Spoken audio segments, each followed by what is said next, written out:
Welcome to Dip a Toe. We have a special guest joining us tonight, and her name is Brooke, aka Graham Glam. I initially met Brooke during an appearance that I had on Mr. James McFadden's Ladies' Night show on his channel, Crypto for Life, if you're not familiar with that. And then I had the pleasure of meeting her again in Las Vegas in person, and it was such a pleasure to meet you, Brooke. You're every bit the person you are online here. Welcome to the show. Thank you so much for coming on. Thank you so much for having me. Yeah, like you said, I got to meet you in Vegas, and that was so much fun. That was such a joy, and you're a pleasure to be around, and just a really healthy presence in the community. So I appreciate you. Thank you for having me on. Oh, you're welcome. And yes, it was a pleasure meeting you. I was nervous throwing that pre-party, and you're never sure who's going to show up. And but when I met you in person, I was so excited that you were there. I was so glad to meet you in person. And you really have such a bright, shining personality.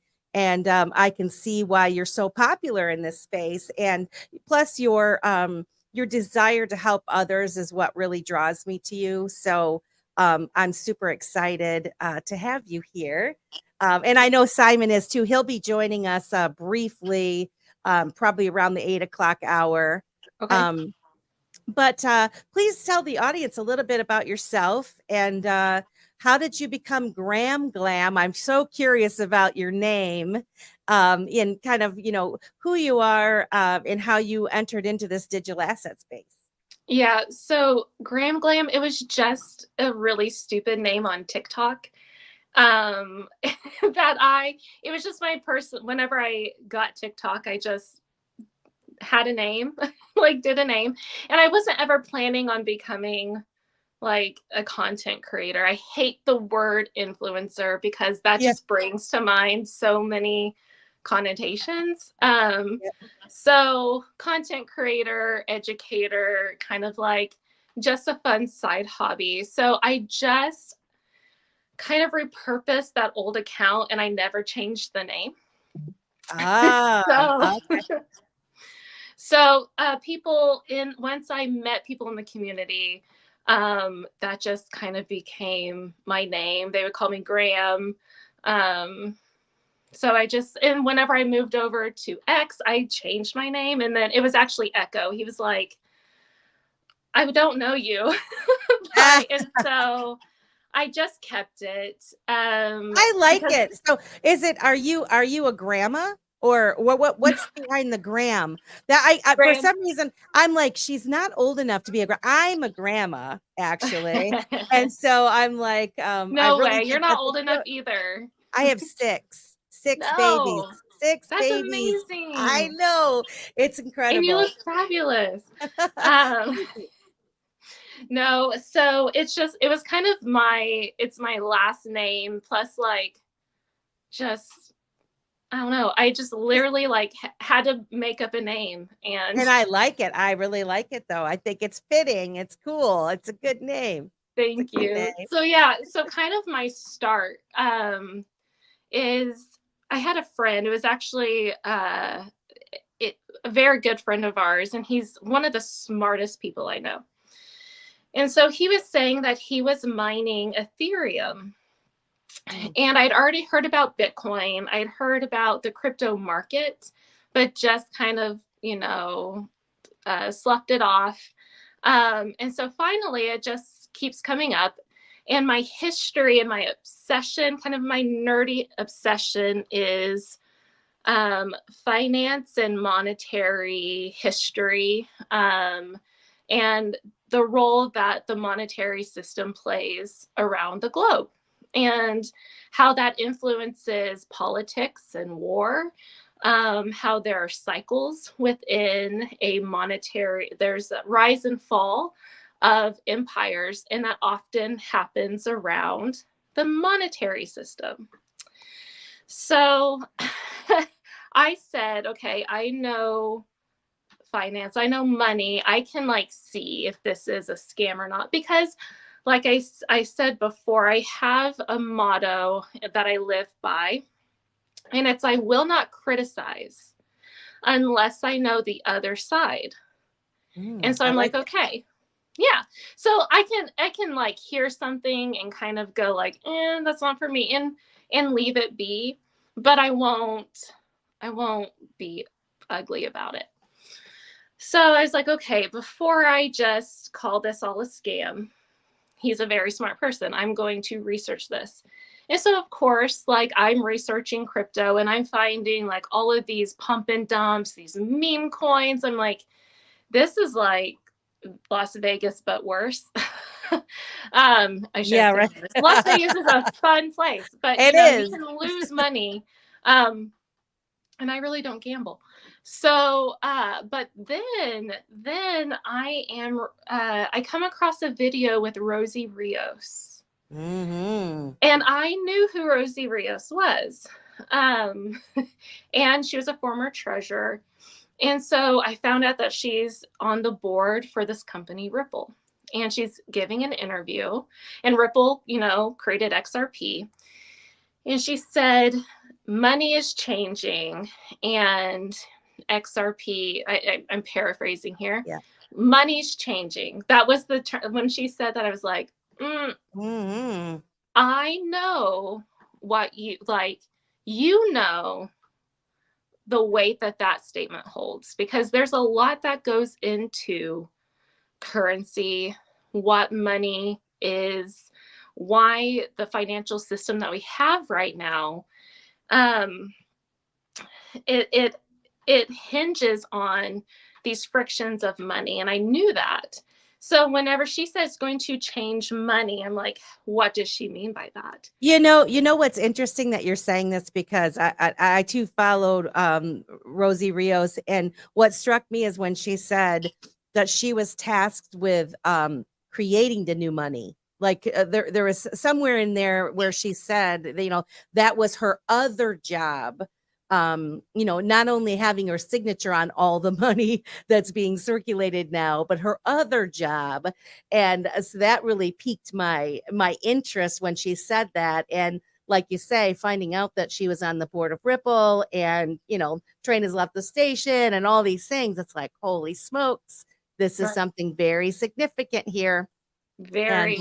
yeah, pretty cool. The other thing I want to give you kudos to is you're actually opposite of me when it comes to learning about money, because I know from previous interviews with you that you actually studied this history, and so you kind of already knew about it, whereas even though I'm an accountant and I've been in some form of accounting since my late teens, um, I never really gave much attention to what is money, right? And the role it plays and all of that. And so since I started studying about Bitcoin several years ago, it really forced me to dive into this whole money thing and the history and the wars and all the things that you started to touch on. And I'm just like, whoa, this is pretty this is pretty significant when you consider that most of the people that you come across don't even give that a second thought.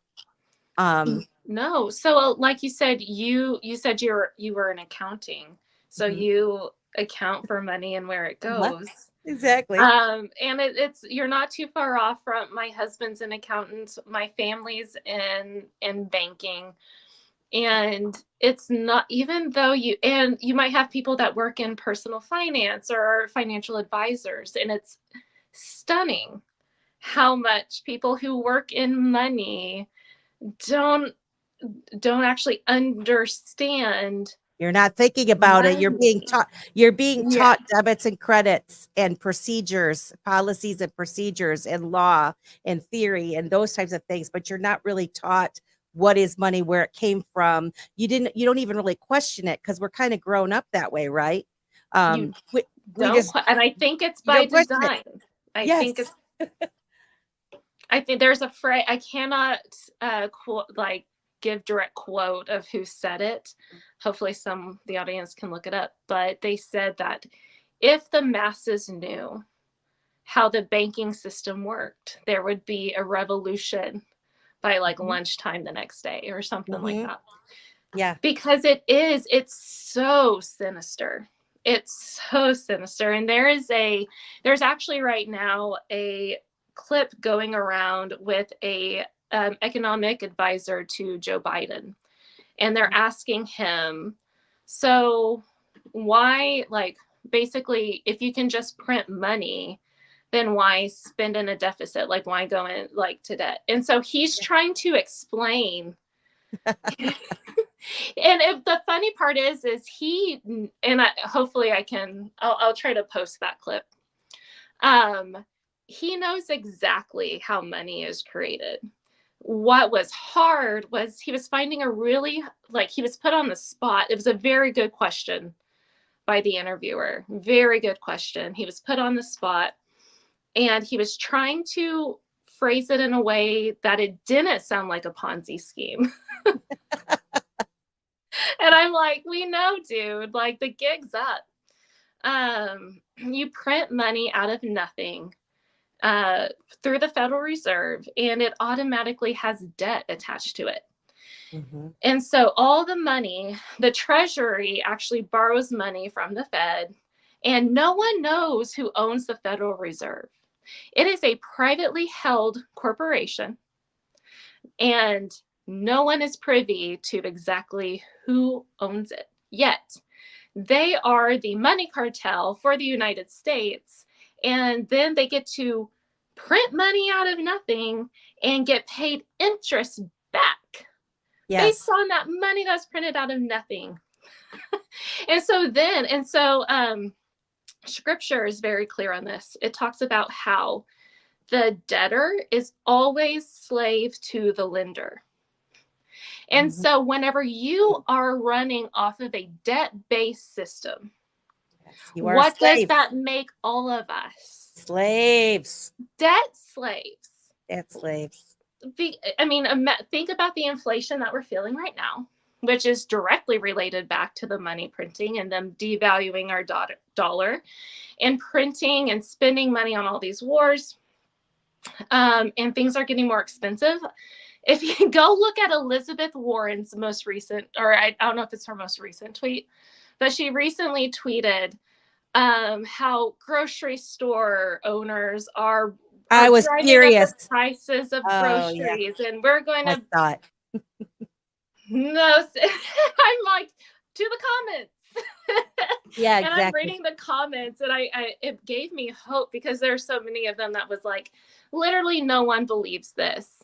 We know what's happening, and that gives me hope because that is the narrative that a lot of us young, like millennial people and just the population, they're hearing from these criminal politicians, if I'm being quite frank.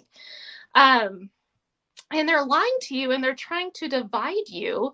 And what's interesting is someone said this is exactly what commies do. They blame business. Yeah. And I had another friend, and we were talking, and she's not a friend. She's kind of an acquaintance with a person with my kids in school. And we're talking about inflation. And she goes, yeah, I just hate capitalism. Oh. And I just go, and I'm just going, oh, she barely knows you. Yeah. Like, don't, right? And I go, it's not capitalism. We don't have capitalism. I was like, and I'm like, that's a lie. So it's in my personal life. It's in the content that I was creating over on TikTok. It's on X. I am trying to get the message out that the money system that we have right now is evil. It needs to be overhauled. They are overhauling it. They are revamping it. And I don't have power as to what that looks like, but I'm hopeful that we might go back on a gold standard. I don't know. It looks like other countries are. So I'm kind of like, wait and see what's happening. But I'm kind of feeling the same way. And I've been really giving this stuff attention for the past good 7 years. And one thing I will say, that gives me hope is like when you said you read Elizabeth Warren's post and you started looking at the comments, um, maybe even as early as 3 years ago, you would have seen different responses. And now um, the majority that of the comments are just all over her.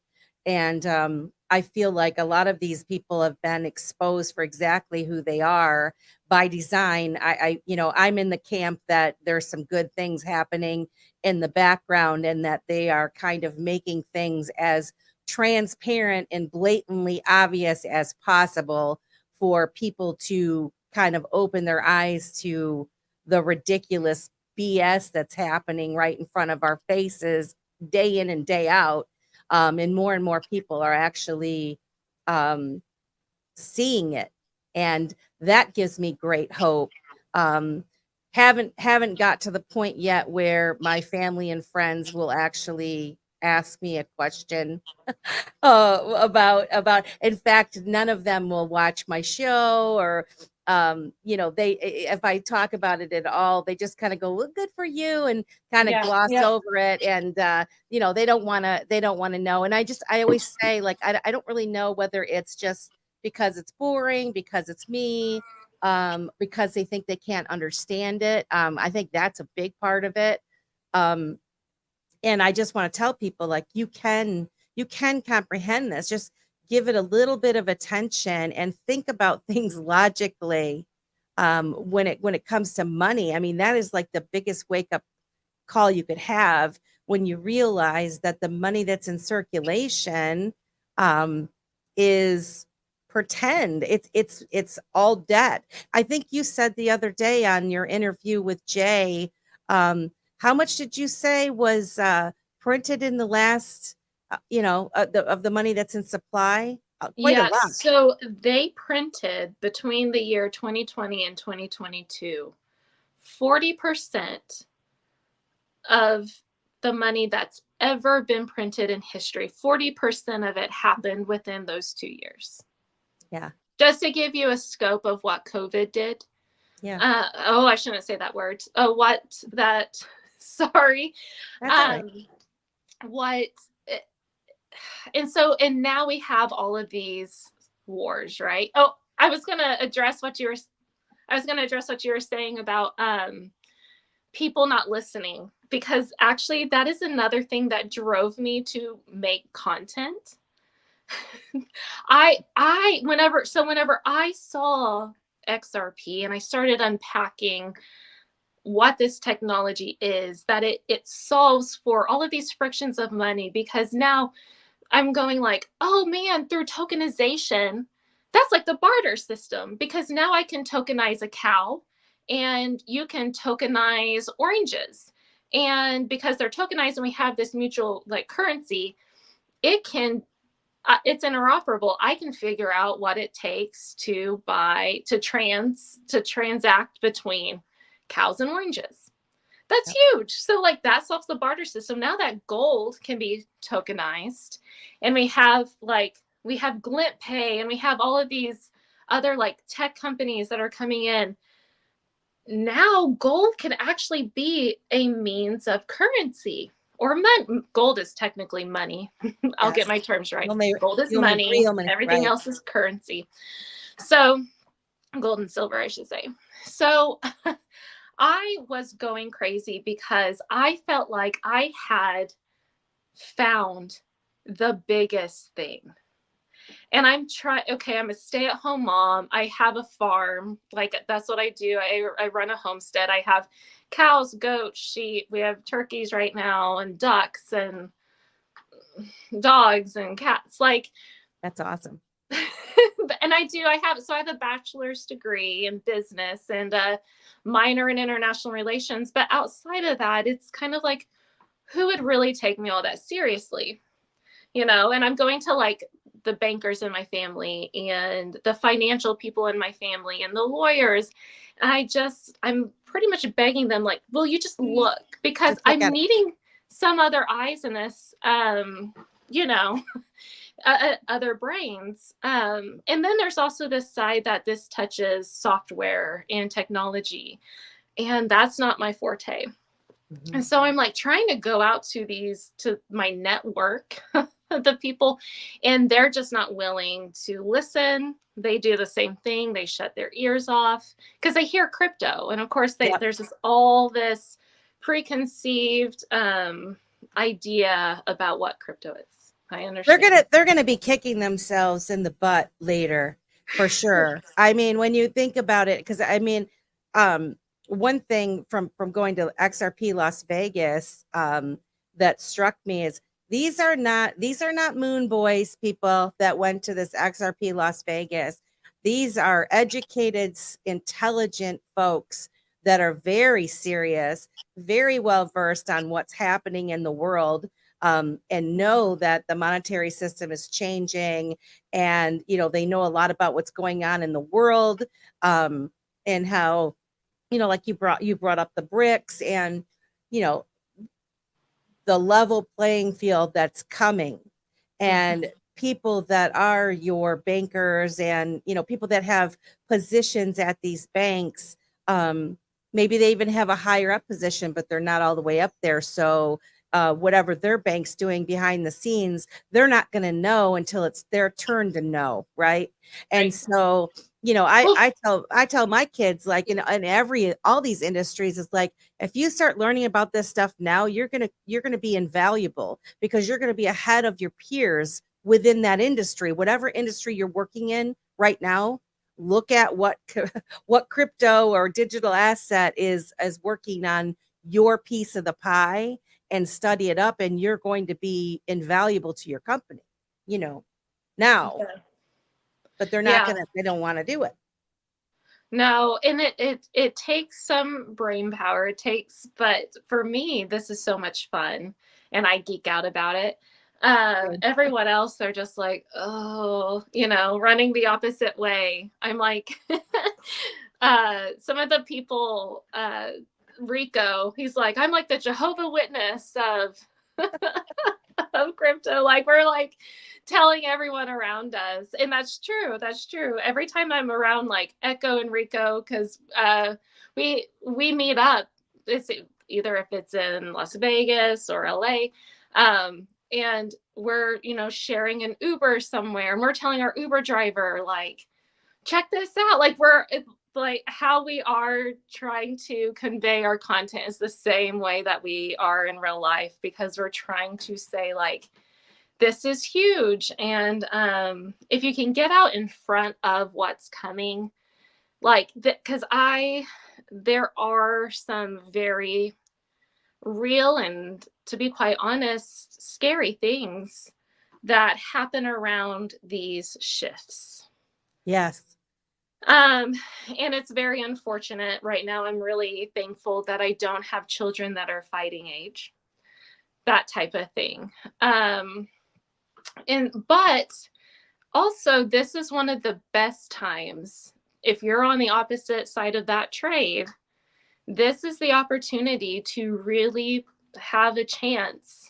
Nothing's guaranteed, but to have a chance to amass, a decent return, change your family's life. Well, and they say, when I've looked back when it comes to the internet, and the phones, and Amazon, and all of those types of things, back then it was the companies and the accredited investors and those types of folks that were able to get in on it, to adopt it early, and get in on pennies on the dollar before it actually exploded onto the scene. This is the first time in history that us little guy, the retail investor, are getting in first. It's Yep. backwards, and people don't see it, and they're trying like hell to dissuade us from looking into it further. They're creating, fear, uncertainty, and doubt. They've I even go so far as to say that a lot of these thousands of cryptocurrencies that are out there, the rug pulls, are by design intentional. to have people give people a bad taste in their mouth, to make them Well, scared. Problem, reaction, solution over and over again, is what I see. well, this market has been going on unregulated for over a decade Mhm. now.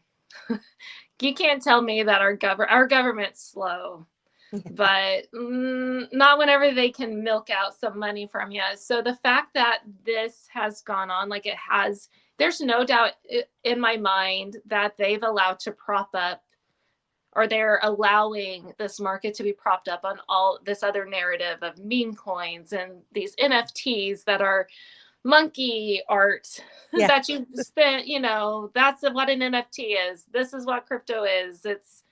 That's the narrative out there. Wow. And then Mhm. when I tell people, I'm like, in the background, they have Mm. been building The a new brand new monetary system. financial system. Right. It's equivalent Yeah. to, our current financial system, and how the payment rails currently work as technology that was new in the 1970s. In fact, Yeah. Bernie Madoff, what kind of made Bernie Madoff was him utilizing brand new like banking technology, and starting a business on it. It is that technology that this money system runs on. Still.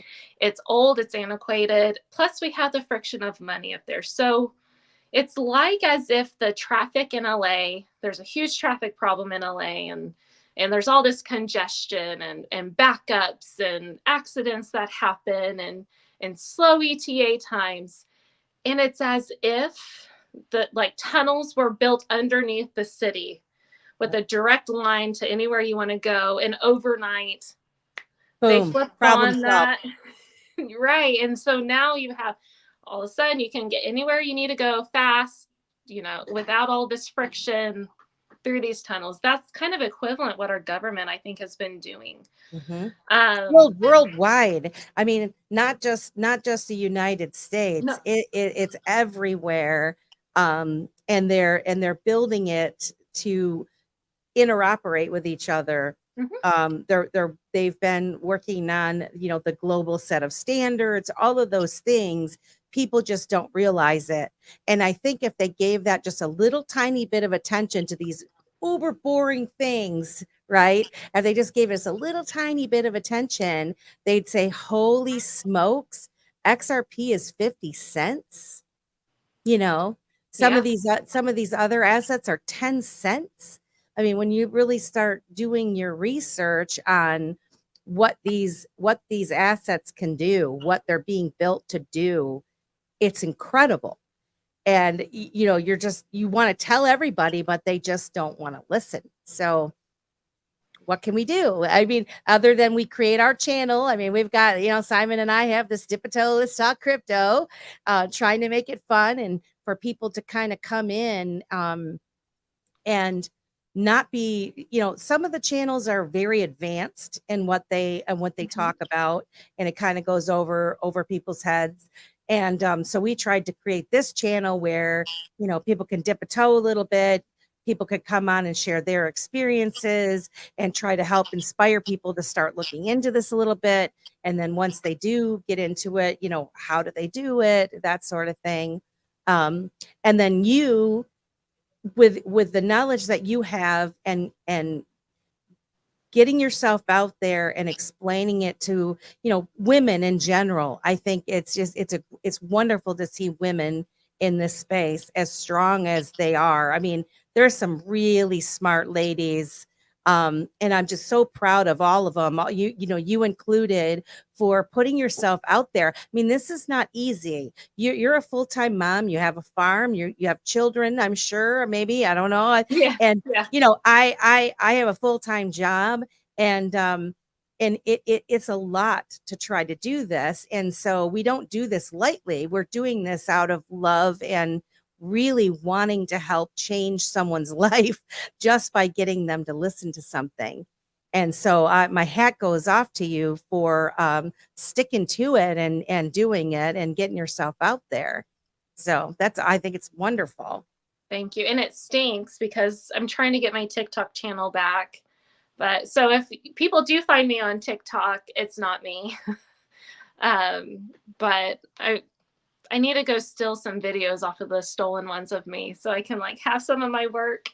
Oh, wow. So did you have a large channel then? No, And it was just over 5,000. But that was still, like still, over 5,000 more than what's listening to me. yes, exactly. Yeah. Yeah. There's Yes. nothing worse than being silenced when you're a good person and you haven't done anything wrong. You know, I had a channel myself, not on TikTok, but I had a channel, and I didn't have even that many. I think I got up to like 4,000 or something, and it took me years to build it, and they just deleted me for no reason. Like I didn't do anything wrong, and and I always said, "Oh, I'm never coming back," and here I am, you know. Um, and so I guess I just have to be a little bit more careful this time. But I don't think anything you say is out of the like crazy. I see so much crazy stuff out there anyway. That's way worse than anything I can imagine you saying, you know. Yeah. Well, it's funny because there's a guy, he runs conspiracy night. And so like we get down like some pretty deep rabbit holes in that. So I It think is I was fun. dinged a few times, but it's fun. It's fun because this does touch on some conspiracy, but I actually had a video where I dressed up like Wednesday and I explain how the federal Wednesday Addams, because Yeah. there's that trend with the Wednesday Addams like song and dance. And so I did a video where I'm explaining how the Federal Reserve came into existence, and that was conspired on an island in 1910. Like people literally, like we're talking politicians and bankers secretly through like pseudonames got on trains to Georgia and secretly met on an island and came up with the idea of our central bank, the Federal Reserve. Just And a then we have handful, Titanic go down. handful of people. Just a handful of people. Yeah, so then we have Titanic go down. And John Jacob Astor at the time is the richest man in the world. And he is very much opposed to central banks. Guess who else was supposed to be on that ship? Who? JP Morgan. There's that name again. And he caught a cold and did not make that boat. Darn it. How interesting. Wasn't that lucky of him? 1912, regardless if that was the reason or is an iceberg, I don't care. It changed history. And Yep. in 1913, we get the Federal Reserve and our Constitution amended. And ever since then, our money and our monetary financial system has just been exactly what our founding fathers warned us about. Yep. So it's not, so to think that the system that we have today, the fact that it was thought of, imagined through a literal, people conspired together to create it. It would be silly for us to think that there's not some conspiring going on with the powers that be. And so I am very much convinced that, and I'm not in that club, but I know my history, and I don't put it past some of these people to try to pull some stuff in this transition. So another one of my passions is trying to get me and my family ready to have options in a possible tyrannical system. So which is your homestead, right? yep, my homestead. That's already been, you don't have to get too conspiratorial. In 2018, Lynette Zhang was saying, there's going to be hyperinflation and it's coming and you need to have food, you need to have community, and I started my farm in 2018, 2019, and it's been a fabulous hedge against inflation. Like fabulous. I don't buy eggs. Like our meat is, we basically get that for free. It's feed, you know, it's our honey, like we have bees, we have we have trees, you know. So um yeah, it'd be very hard for, you know, someone to come in and tell me I can and cannot, or it's too expensive, you know. But that's also like my farm has also helped me help other people Right. in this time. And so um without being too conspiratorial, like this has already benefit me and my family and my community. So and it's just an awesome way to live as well. Well, and it's one of those things where kind of getting back to your roots and understanding how to do things for yourself. I think we've gotten so far from that, from where we've come, you know, where we were. And there's a lot of people that wouldn't know the first thing about growing anything or fixing anything. Um, you know, if they were stranded somewhere, how to get themselves water, you know, any of those types of survival skills. Um, People just aren't interested. They don't know how. They would be in trouble. Yes. And so I'm really encouraged by the trend, and I'm seeing a lot of it more and more, where people are growing their own food. And now in today's day and age, there's so many unique ways of doing it, even if you're in an apartment. Yep. I kind of dabbled with it myself, with the hydroponics. I thought I was so cool because I bought myself one of these um, hydroponic self-contained things, and I was growing my lettuce, you know, Uh-huh. in the wintertime. I was growing my own lettuce and spinach and those types of things. And I was amazed at how fast they grew, and then cutting it and then them replenishing it. And it's like, you know, this is the whole premise behind the loaves and fish. And, you know, you could feed plenty, you know, how Jesus was able to feed a lot of people, right? Mhm. Because there are things on this earth that are meant to multiply, Yeah, and they can. And if we all did our part, and we all um, grew these types of things, there'd be more than enough food for there would people. be. There would Um, be. so it's very encouraging to see people, especially young people like yourself, that are taking it upon themselves to learn these skills and then share it with your community. I Yeah. mean, that's incredible. Yeah. It's And so that's I really don't, awesome. so in terms of, I guess I should start with, I think of my financial investments in buckets. And my homestead is a financial bucket. Um, we put time and resource and money into it because, you know, right now it's already a hedge against inflation, food inflation. It's a good way to live. But, you know, the technical term is shit hits the fan. Okay, like we're setting really good. That's a bucket for Yes. me.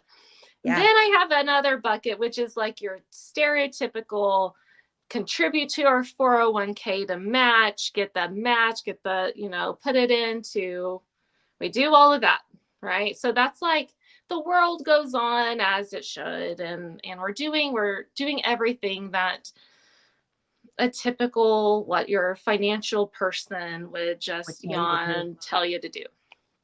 Okay, so then I have my very risky like bucket of investment, and that is my crypto. That and I honestly don't consider it that risky because I've done so much research that it's kind of like I'm just come on.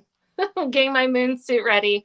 But no, Right? I I know. don't know. I don't know what the future holds, but that is kind of my moon bag, the one that you know, nothing could happen and literally nothing in my life changes, and I'm happy. But Mhm. you know, that wild chance that this it like we have picked possibly the Amazon, the Google, and our, you know, bags do get a decent return. Like that's what that's for. I don't trade. I'm a long-term investor. My outlook on the crypto market, the crypto assets that I hold, they're all long term. So this price volatility that's happening in between that time, it really doesn't bother me. And I have to be careful. Like, I would like it to moon tomorrow. Like, don't get me wrong. And it's, oh, great, another buying opportunity whenever it goes down. And you're kind of like, oh, come on.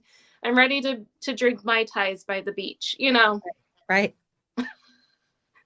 But other than that, no, I have a long term view on what, because it's going to take a while. Like, these are utility cryptos that I invest in. So I invest in what I consider utility cryptos. These cryptos are going to do something.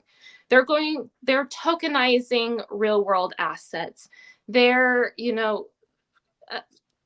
in partnership with the powers that be in the banking world and in traditional finance. Like, those are the ones that I buy and I hold and I just wait, because sooner or later, every asset and non-asset even will be tokenized on the blockchain.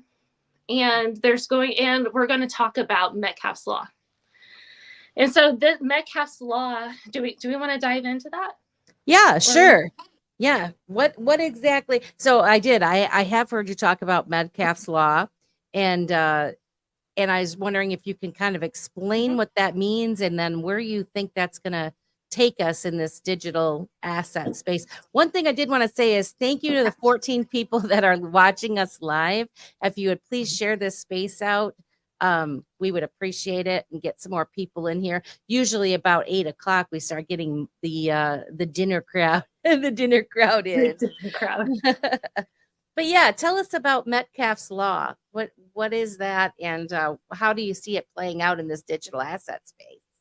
So it's Robert Metcalf was a guy who came up with this. He mapped it out. Metcalf's law is something that has been around for millennia and is accurate and used within civilization and in our world. But he mapped it out in whenever, like, the telecom, or the he's the inventor of telecommunication. the Ethernet, basically. Yes. Is what I'm trying to explain.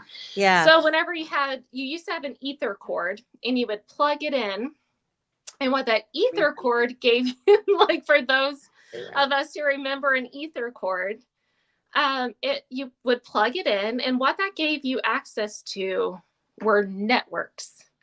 And so Metcalf's law deals with networks and network effect. And so the network effect is, you want me to add this Sure. Perfect. Okay. So yes, the value of a network is proportional to the square of the number of nodes. So it's literally like n squared. So if you have two nodes, two different networks, you have two options. You can go from 1 to 2, or A to B, but then you get 3, so you have A, B, B, C, C, B. But then you add that fourth one, and it's squared. Yeah. And so then that fourth, you square. So n to the square. So this is what you call exponential math. And humans are not very good at rationalizing exponential math. We know linear math.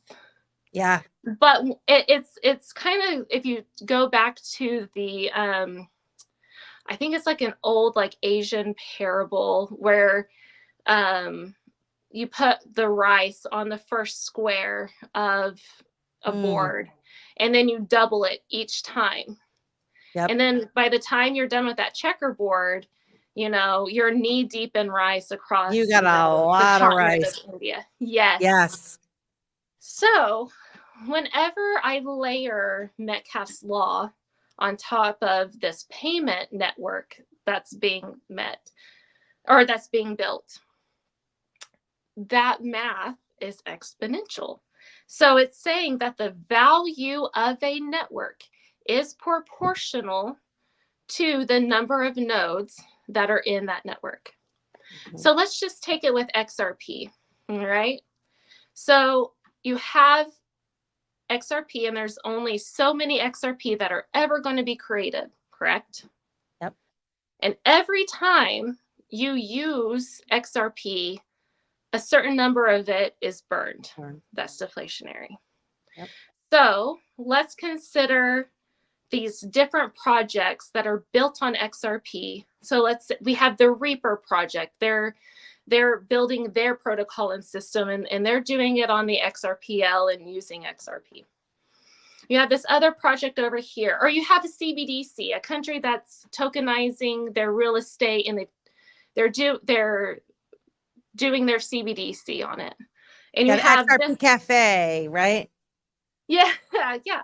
So you have all of these different projects that are utilizing the ledger, and it's being burned. So it's this network effect.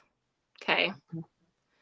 But then let's take that. Because whoever is in that their network now is also tied in. So the number of users that are, potentially using that particular in that particular project, connected with this one, connected with that one, you're talking thousands times, thousands squared or whatnot, right? Or even just the users that are using Reaper Financial, like they're using their protocol. It's kind of a network of networks, because then that would be their network that's using their project, whatever it's doing, but it's burning XRP. Yep. But then you have this country over here, like, what is it, Colombia, that's tokenizing their real estate on it. And they're buying and selling real estate across the rail. That's a network. And then you have a CBDC over here for this country that is utilizing the XRPL or and the XRP. And each time it's being used, it's being burned, like a portion of it's being burned. So that drives the price up. But then let's take this bigger. So let's take, I like XDC. So I'm just going to use, I do own XDC. This isn't a plug. It is my largest holding. My next one's probably XRP. But I'll just use like XRP, XDC. So let's say that XRP has all of this network of stuff that's going on underneath it. But, someone tokenized their real estate on XDC. Someone tokenized their real estate on XRP. They swap. They, so say they buy a house. That payment network is used. A little bit is burned. A little bit is burned of XDC. And so there you get this then comes down to supply and demand. Mm-hmm. The lower the supply, the more the demand, the higher the price. But these are also networks and networks and networks. Mm-hmm. So that's where you get Metcalfs law and the network effect, and that the value of a network is proportional to the amount of nodes. So the more it's used, the value of the network will. And this math is exponential math. Yes. Yes. So I mean, and this is not just a theory. I mean, this, if you consider the Ethernet or phones, social media.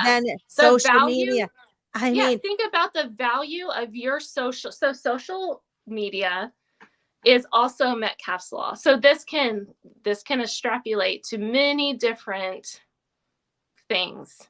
Yeah. Your social network, the more followers that you have, the value being the number of followers you have, your account size increases. Yep. So the more potential for you to grow. I mean, nobody thought that phones, for example, nobody thought that they would become indispensable like they have. Almost no one has a landline anymore. We all went from flip phones to a mini computer in our pockets, that can literally do anything, and we're dependent on it. And so I just think of when people think about this, the payment network, it is not just payments. There are so many different things that are being built on the XRP ledger and there's other projects out there that are going to interoperate with each other, and they're going to be tasked with different things. But it's literally changing. It's going to change the world forever. And where it seems like it's going to happen overnight to some folks, to those of us that have been giving this attention, we realize that this has been happening for quite some time now. It's little by little by little. Mhm. And much like how we are so dependent on our phones now, and then they can do everything, so too will these blockchains. Yeah. It's going to be incredible. It already is incredible and very exciting.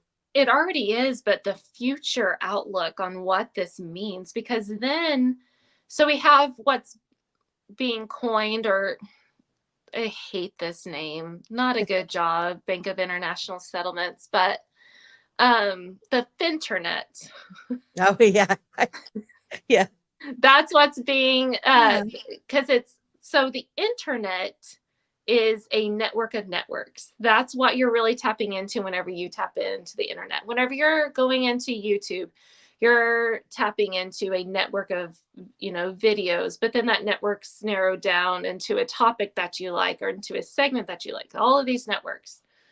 That's what the internet did for us. Even like fax machine, that was a network. You tapped into communication between this fax machine and that node, if we remember Yep. fax machines.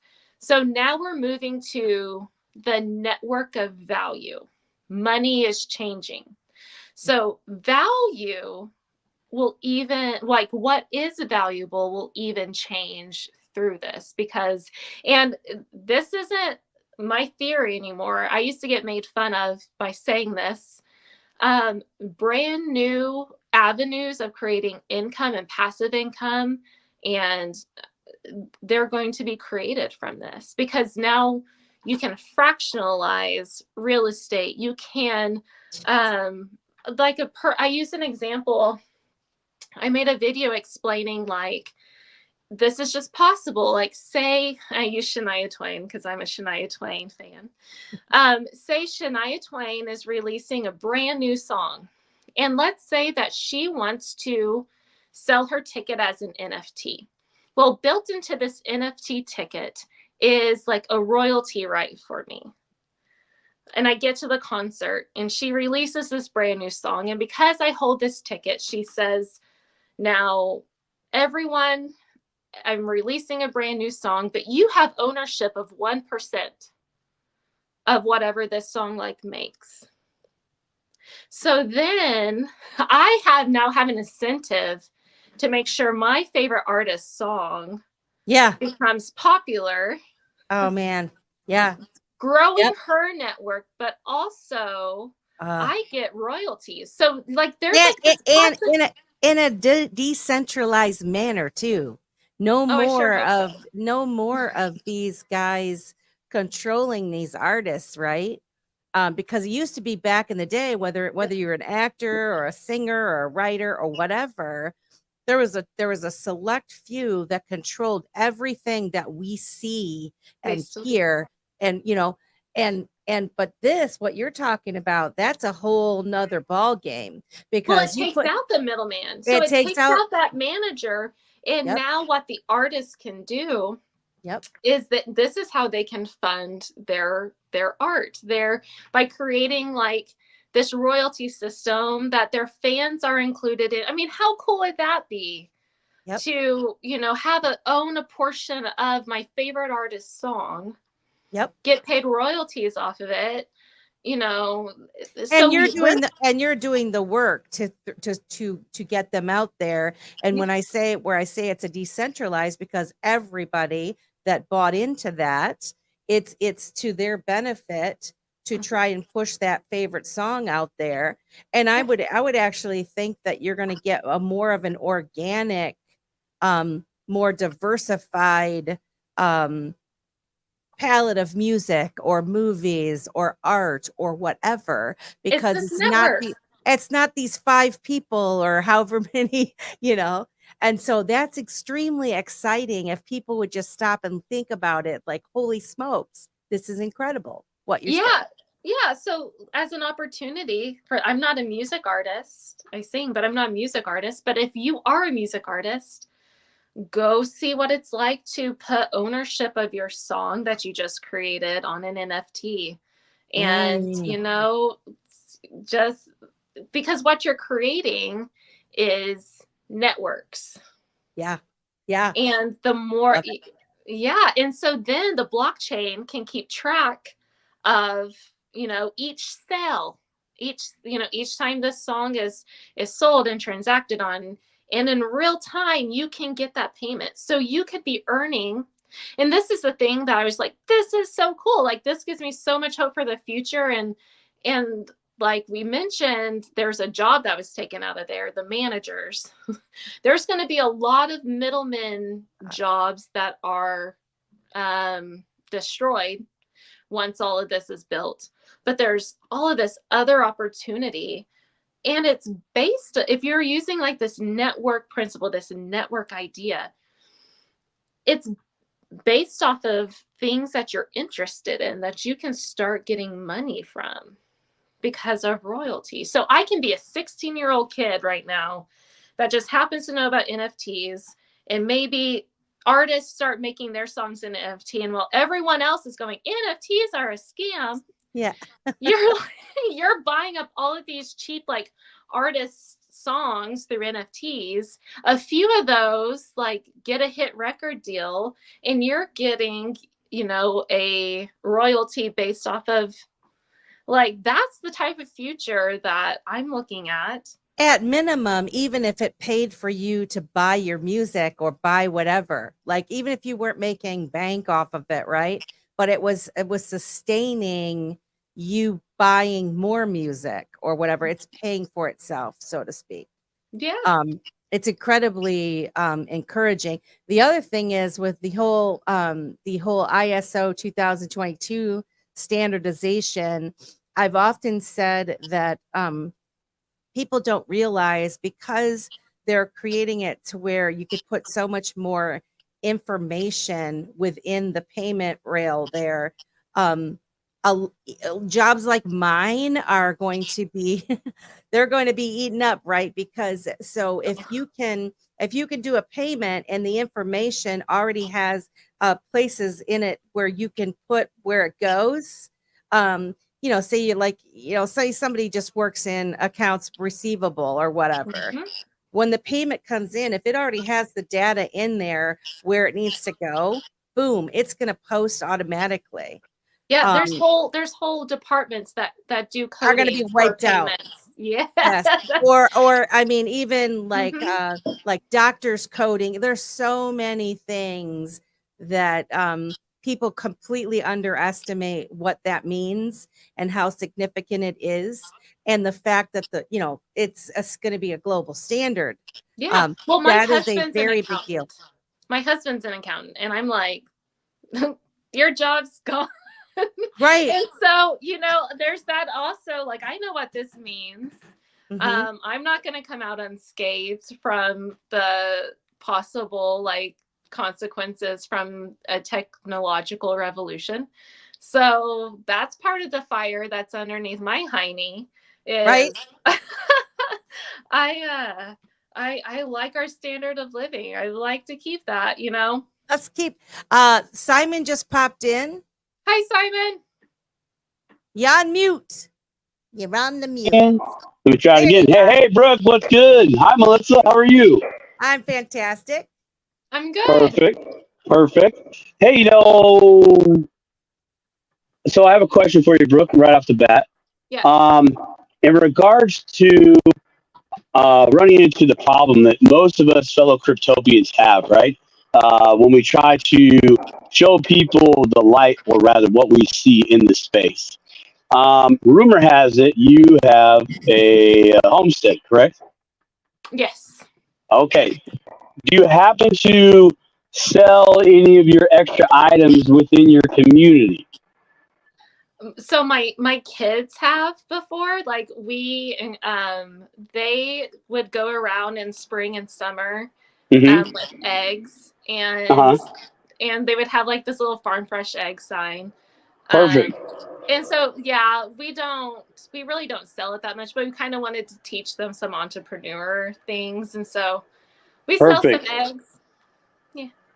Well, We so really, go ahead. I too, I live in a air quotes neighborhood farm. I'm like a suburban on the back door of a whole bunch of back 40s and farm country out where I live.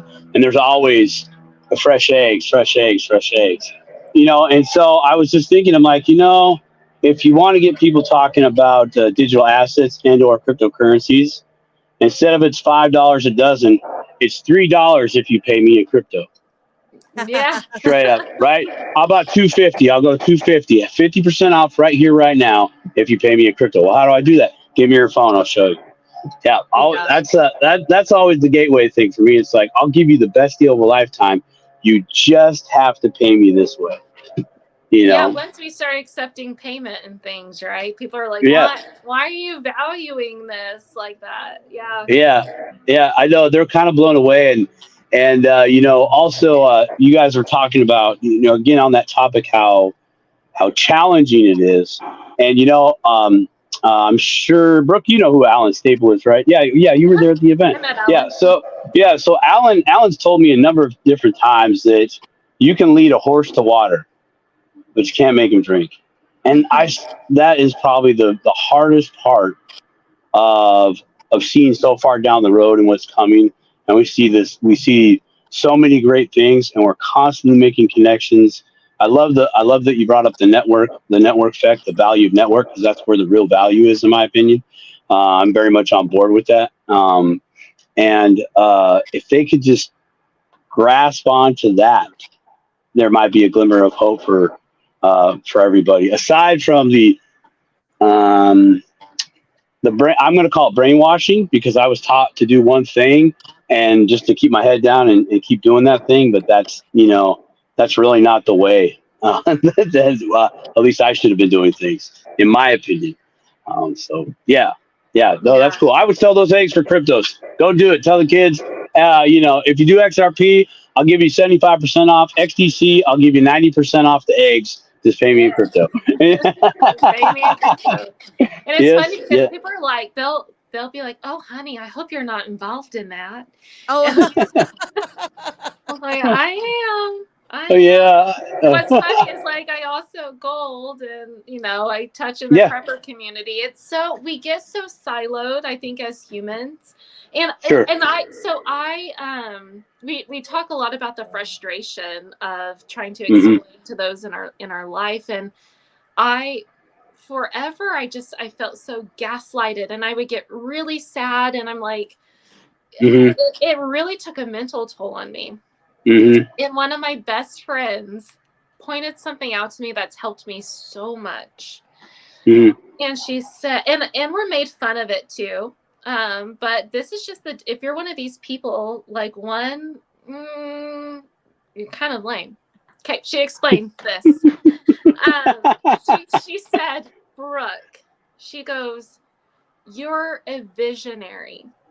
Yeah. You can see past what is the here and now, and what could be, and right. All of this, like, knowledge behind it, like, and you can see out in front of it, you can map it out, you can visualize it. You're a visionary." She's like, "You're like maybe 2% of the population." Right. Yeah.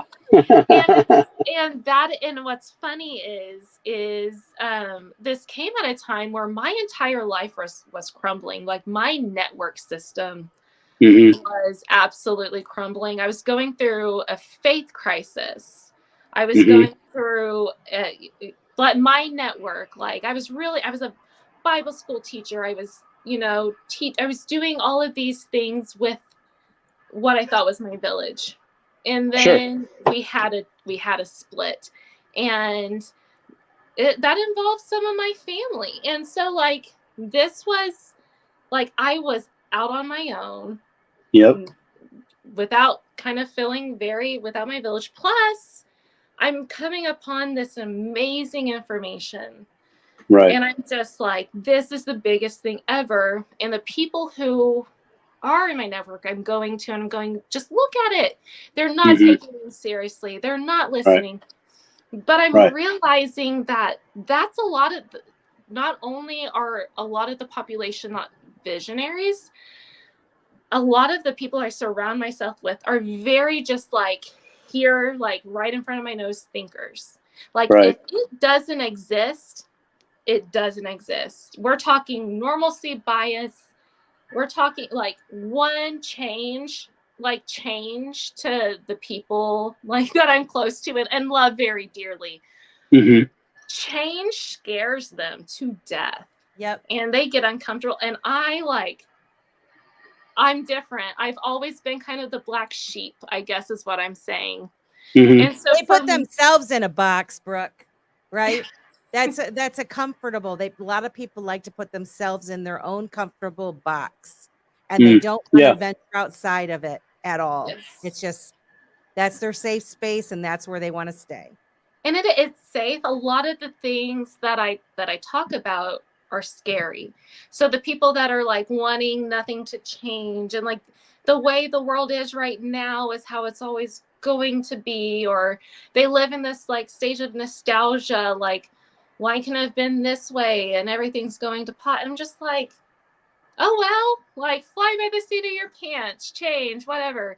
Lots of people aren't like that. And what I'm finding, the people who I find and create this network in the crypto community is for the vast majority of us, are visionaries. Like we are seeing something that it takes a lot for other people to see. It takes a lot of guards, like lots of guards and walls to come down in order for them just to even listen to you. Oh yeah. That's the most surprising thing. And I just go, how sad of an I want to be a lifelong learner. I believe that the quality of your questions will determine the quality of your life and outcome and what that looks like. So for these people who just put blinders on and change, just disrupts them, well, buckle up. It's not going to be an easy time for you. She says with a smile.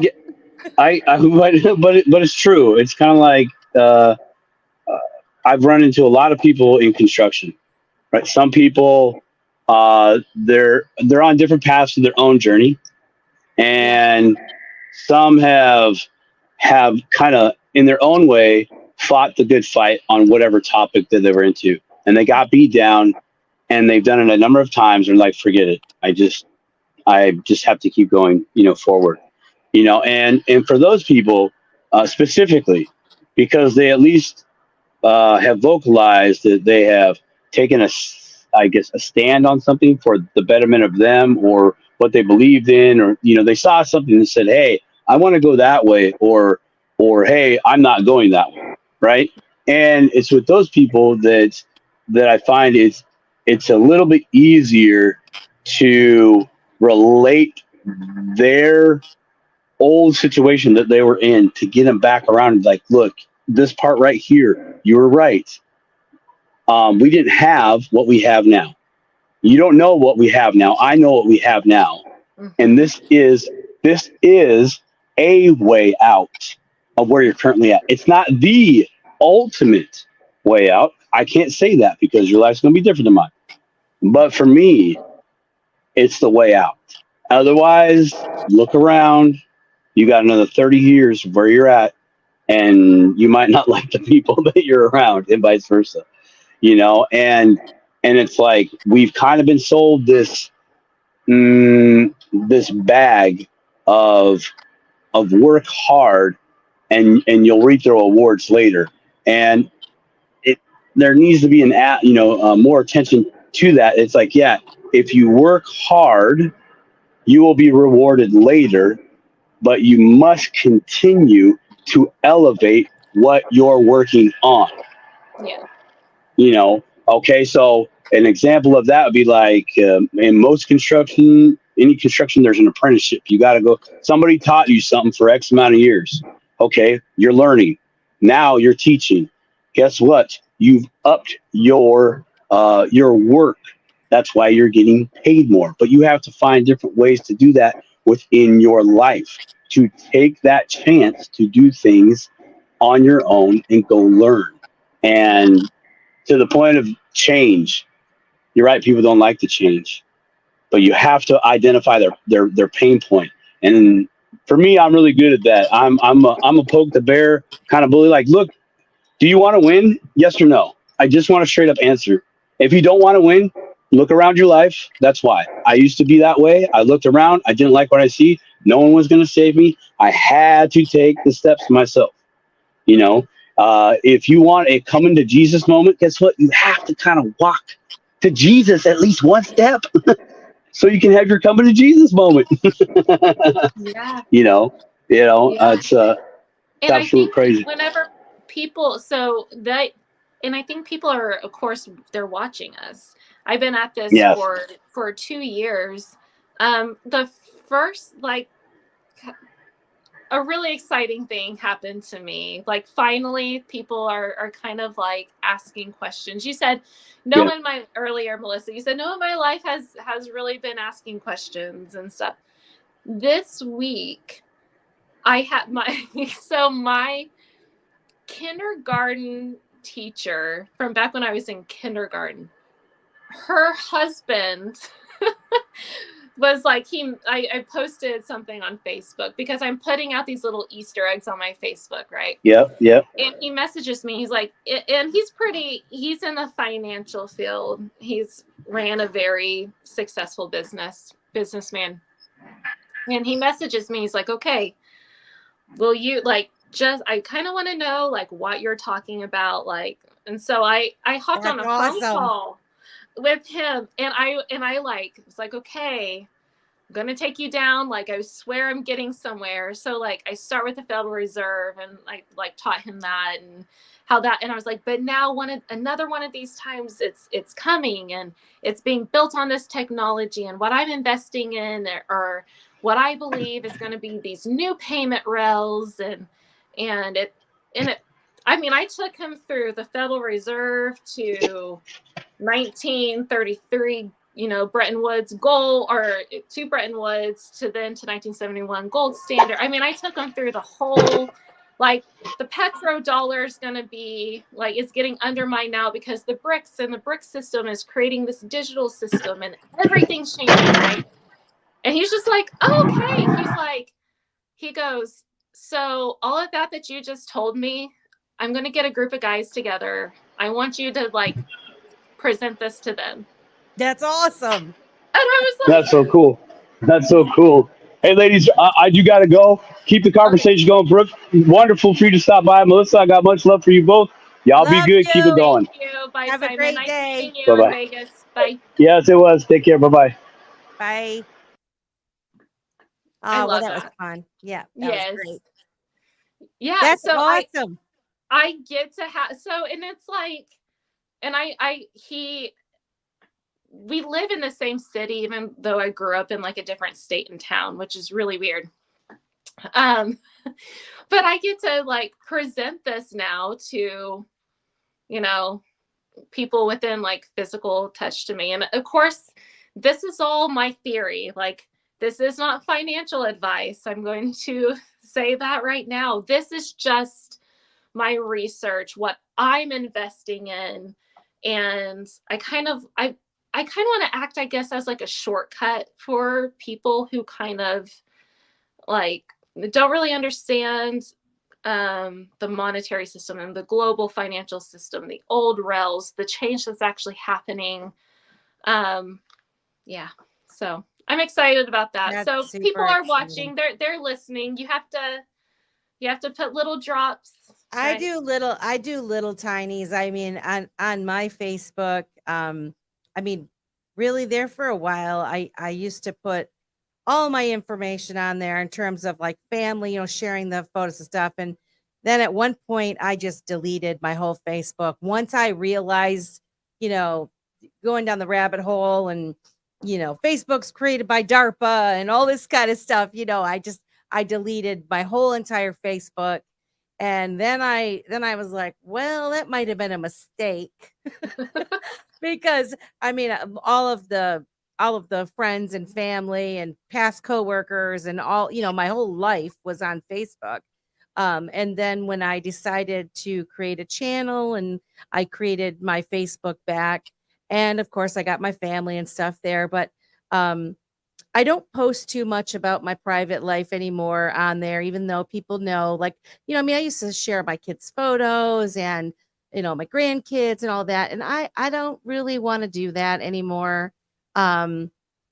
So I just don't, but I do post, everything to do with Dip a Toe, and I was posting my Beyond the Brink stuff on there and Vita broadcast stuff, but nobody, and I mean nobody. Well, no, not true.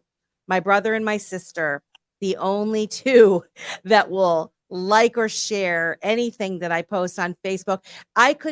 Brooke, I could post a picture of a new photo of myself, and I'll get a bunch of likes and people will be like that. Or I could just post like, how's everybody doing? And I'll get a whole bunch of stuff. But if I post hey, I'm going to be on ladies night, or hey, I get to be on ladies night with this award-winning author, no one gives a shit. I'm like, really? Okay. All righty then. That all right then. Well, thanks for the support, my family and friends. It's So so frustrating, but this is so common. it stabs me in my heart, It used to with me. It Yeah. used to with it really did, and I'm telling you, it would ride me. Like I went through a whole dark period where I cried before. I don't anymore. I think it's kind of comical now. I almost want to put out there just some kind of, I almost want to put like a smart ass post out there just to see, but I'm like, don't do it. It's just stupid. Because I'm just really curious, like, what in the heck, like, if it was any of my family or friends doing anything, trying to do anything, whether I thought they were completely lame or not, I'd at least give them a like, or I'd at least say, what do you do? But nothing. It's like, wow, this is incredible that there's nobody, that they're just, it's like they slam the door shut. They do, because they don't understand it and they won't try. And then they get confirmation bias every time. It's just like, FTX went bust, and I got messages that was like, sorry about your crypto. I'm like, that was an exchange. Like, you didn't own it. Like, they just, it's amazing, the stuff. But now it's kind of a fun game for me. I post things, and I will literally put like, this is to point back to, like, for future reference. No one in my life will say, you didn't tell me so. Yep. Not a single one. And I did the same thing with Bitcoin. I almost did it with before even I think about what if I didn't investigate this. Yeah. Right. It's been hard, don't get me wrong, but like, I've learned so many lessons through it. And now this is something, no one's coming with me. Now I have all of these, like, this other network of friends, which is another reason why I started I'm like, I got to get some other people to talk to about this. All right. Going to be locked up. They're going to take me away. Because they're like, interoperability. What the heck is she talking about? It's mass tokenization. What is, it's going to change everything. Here she comes again. Don't make eye contact. And yeah. So don't look at her. Don't look at her in the eyes. From me, but like, yeah. And I tell my husband, I've had this conversation, like, everyone who has sat and listened to me, like, actually listen, they might not understand it, but they're like, at a girl, which is very few. This all, like, moons, we're partying, like. Oh, girl, it's so on. But that is what that's with my group of friends, and you met quite a few of them at the party. Um, we say we need this network, right? Because when it does, there's going to be people coming out of the woodwork, and we're going to need our group of people that have been there and understand, and to help us from making a mistake when it does happen. Because there's going to be people that are going to want your attention and your time then. They don't want it now. They don't want to give you the time of the day now, but they're going to want to give you the time of the day when it does. And then we have to make the decision, how much time do we give? Because we've really been giving a lot now. And it's kind of like, that's kind of why, started the channel and that. And it's like, look back through my previous videos, look back through my Twitter account. I can give you the arsenal of all of the articles and all of the boring, BIS and World Economic Forum things I've listened to and that I've read, and the C-SPAN videos and whatever, you name it, the boring stuff. I'm the nerd that's watching this stuff when there's probably 100 people in the world watching it at the same time as me, right? It is. So it's exciting, right? It really is, because it don't tells you how find it as such relaxing? a small yes, like we're such a small sliver of the society, and there's so many people. I mean, I work in medical education.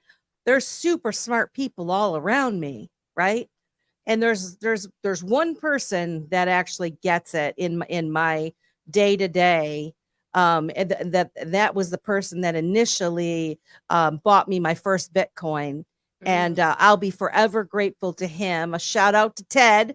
You know who you are. Yeah, Ted. Oh, Teddy, if he had not done it, and he actually bought everybody for Christmas, Swan Bitcoin had that Give Bitcoin where you buy it as a gift, and the person holds it in Swan for, I think it was a year. And over a course of the year, they send you emails and talk to you about what blockchain is, and they teach you stuff. And then after that time, you have to move it off the platform and into your own wallet. And so it was a really good teaching exercise. And in the interim, of course, I learned about, I instantly found Ripple. Like I always say, we're chosen, right? Where we were kind of led to it like a magnet. We were just like, there's something about it that feels something. destined. There's something, and people can call that woo woo, you're crazy, but it is what it is. The people who I connect with, like, there's a vibe, for a lack of a better term, that's there. This level of understanding, like automatically we're at this wavelength, and then we're gonna go, like, we're gonna dig and search and research even further. Like, our knowledge hasn't stopped. Like, we're in these spaces and we're learning anytime. I'm in Andre Casterman, he's behind Zenfin, like listening to him with 10 other people. And it's that I don't watch TV anymore. I don't watch Netflix. Like, there's very few things I binge. I might binge the new Bridgerton. I might have watched Resident Alien because that was one of my favorite shows. That and Found, I think we watched. But you're right. I mean, it used to be people, everybody's wanting to watch television. They're talking about movies that they just came out, blah, blah, blah. I literally spend my time getting information. Yeah. And I like it. And I'll go to bed listening to stuff, like just absorb it. And I don't know. I don't even know when all of a sudden the lingo just kind of, like, I listen to myself back and I go, I actually sounded like I knew what I was talking about. You know what I mean? But there's so many smart people in this space, but I'm like, I aspire to be them, right? Or be like them, not be them, but be as fluent in certain things as some of these other, like Molly or Linda P. Jones. Holy smokes. To be invited to be on a show with them was incredible. Huge honor. These are yeah. What? Are you kidding me right now? And I had Lewis Jackson message me and said, saw you did a great job. And I'm like, oh my gosh. And it just means a lot because I really have been putting in a lot of time and effort and really trying to make a difference. And if anything, just teach myself, and I always say, I never want to be the smartest person in the room. Nope. I want smart people around me. I want them to push me and make me feel like I need to catch up, right? Because that's just how I am. And now if I could just make money doing this. Exactly. Right. Like anybody want to hire me? Cause I'll work for you. Pay me to read these things because I'm doing it. Yeah. So seriously, because I'm doing it anyway. Pay me to teach. Yeah. Or hopefully like soon we won't have to be paid and like we'll be. I do think like after it does happen though, I don't necessarily think that I will always work. I will always do some kind of work or some kind of learning. I guess it just depends on what you consider work. I don't mean working for someone else, but like how you have your farm, you're going to always work, right? Yeah. So that, I mean, I want to buy like more acres of land and like have that like till it and like selling hay, like you can, that type of thing, like more land, all of that, like scaling it, making profit off of your land. Like those are the things that, so it's not like we stop. Like there's a whole nother education that happens. And if you don't have that education and you come upon some overnight wealth, that's not a blessing. That is a curse. And you need to, if you're slow your roll. Money's just a magnifying glass. Like if you can't manage $1,000, you can't manage millions. You can't. No. If you're a colossal jerk and you get money, you're gonna even be a bigger colossal jerk. So now's the time to work on yourself. Now's the time to get that financial education, because also you're going to want to invest that and grow that more. That does it. Yeah. So there's a whole crypto and investing. It's an onion and there's so many layers. And like you said, you never want to be the smartest person in the room. You always, and that's why I love speaking to people like you and meeting you in Las Vegas and meeting all of these amazing project creators and minds and and our stories are all different, but a lot of the aspects of the story we find are similar.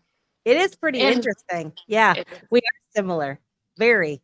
It's interesting. As much as we're all so different. Okay, I think about the two like people who are the three that are the closest to me. They're talking Echo, Rico, Maya. Now Maya might be the person who's like most like me. She's a 35-year-old woman. Like we have decent things in common.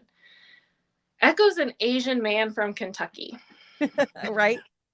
Rico's, an African-American gentleman who just grinds and works and, he owns like his own business and he's a barber.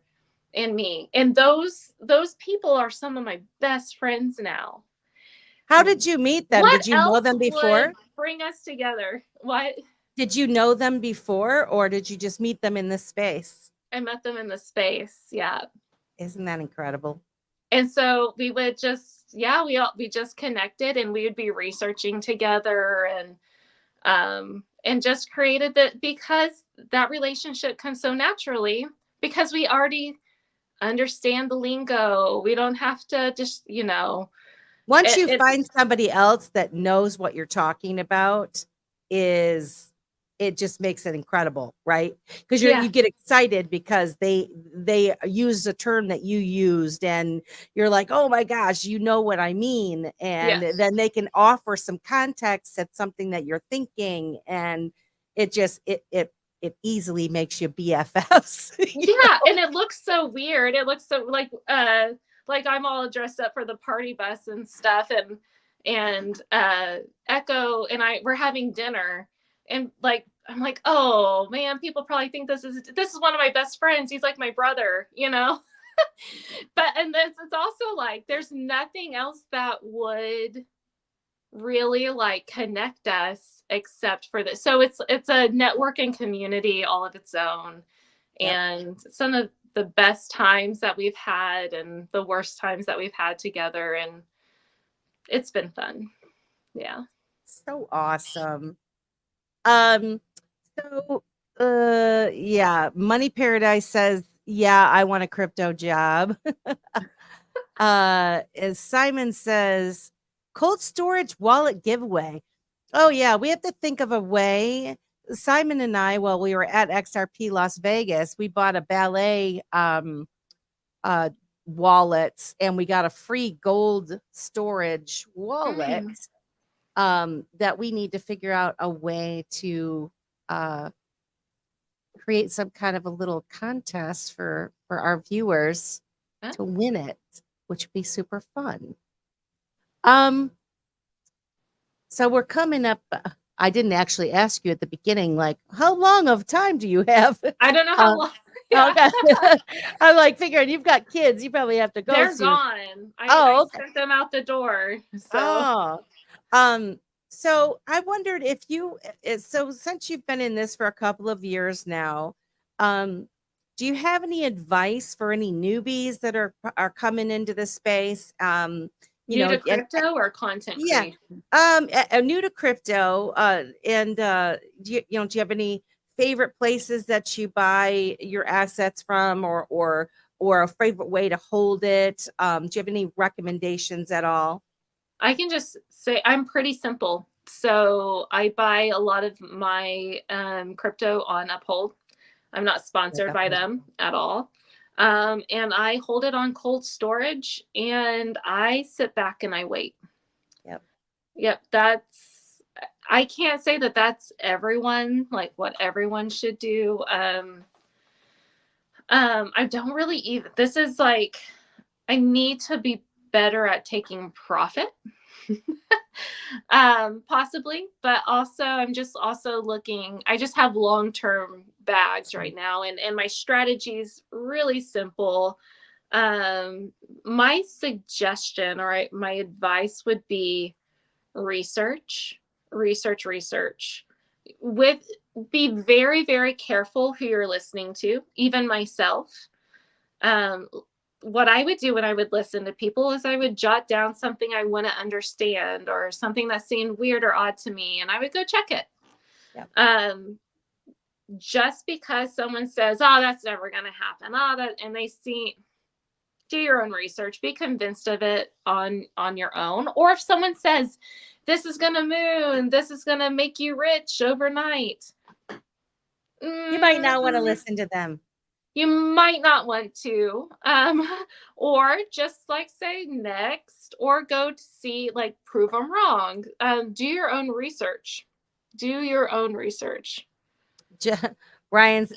Simon's saying, Brooke, come and join the trading bot. He's involved in a trading bot that a friend of his developed. That's was created for the little guy. I've seen those. I've seen the trading bots. Yeah. He's got some beta testers going with that trading bot, and it's been pretty interesting for some of them. I'm kind of with you when it comes to the long-term hold. I don't have tons of money to play with, and so I kind of made my goals for how much of each asset I want, to have this much. And the thought of selling my bags that I've taken a couple of years to acquire, it's accumulate. It's kind of like, I don't really know. And then unless I'm going to take profit into something for a specific reason, right? The assets that I've chosen to put my money into are, like you say, a long-term hold, and I can't imagine selling it for pennies on the dollar, in my opinion, right now, compared to what I believe that they're going to be in the long run. So unless it's going to financially change my world, Right. I don't really necessarily think I'm going to do that. Plus, it creates a taxable event, and Pay so your you really, taxes. Whew. I You don't mean, want to be yeah, on the receiving end of the IRS. we had a whole show on that with the debate over the taxes thing, and I just like to play it safe. And so selling something, I always have it in my mind, how much money is it going to cost me for the taxes part of Yep. it. Yep.